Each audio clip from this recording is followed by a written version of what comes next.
All my beautiful sols, চলো তোমাদের সাথে আজকে আমার একটা ল্যাশ লিফটিং ক্লায়েন্টের পুরো প্রসেসটা শেয়ার করি। বিফোর আই স্টার্ট এনি ল্যাশ treatment or any treatment, I always love to consult with the client about their expectations, previous experiences, or if there is any concern that I should know, like sensitivities or allergies or anything.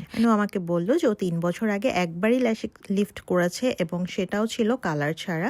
So এইবার সে colour সহ বুক করেছে দেখার জন্য, কারণ ওর ল্যাশগুলো অনেক long ছিল। আর আরেকটা জিনিস যেটা সে চাচ্ছিল সেটা হচ্ছে এটা দেখতে যাতে একটা মাস্কারা ইফেক্ট দেয়, অলসো তার ল্যাশেস গুলো যাতে উপরের দিকে কার্ভ হয় বা তার লিডে যাতে ডিস্টার্ব না করে। কারণ অনেক সময় যেটা হয়, মোস্ট ইম্পর্টেন্ট থিং ল্যাশ লিফটের সময় অনেক লং ল্যাশেস হলে সেটা যখন কার্ল করা হয় এটা ব্যাকে যেয়ে দেখা যায় যে আমাদের লিডে খুব ডিস্টার্ব করে। আর যেহেতু ল্যাশটা অনেক বেশি কার্ভ থাকে তো তখন তাকালে খুব ইরিটেশন হয় আইজের উপর। যাই হোক, ফার্স্ট টাইম ক্লায়েন্ট হলে এই জিনিসগুলো কনসাল্ট করে নেওয়া খুবই ইম্পর্টেন্ট যে ক্লায়েন্ট অ্যাকচুয়ালি কি চাচ্ছে বা কি তাদের expectation. As an artist actually এটা মেকআপ আর্টিস্ট হোক, ল্যাশ আর্টিস্ট হোক আর হেয়ার আর্টিস্ট হোক, সবার আগে একজন ভালো আর্টিস্টের কাজ হচ্ছে সে তার ক্লায়েন্টের এক্সপেকটেশন বুঝে তারপর সেটা স্টার্ট করা। কারণ তুমি যদি ক্লায়েন্টের এক্সপেকটেশনই না বুঝো, then you can never fulfil their demand or expectation. তাই কথা বলে বুঝে তারপর ক্লায়েন্ট স্টার্ট করতে হবে। And here is the reaction video.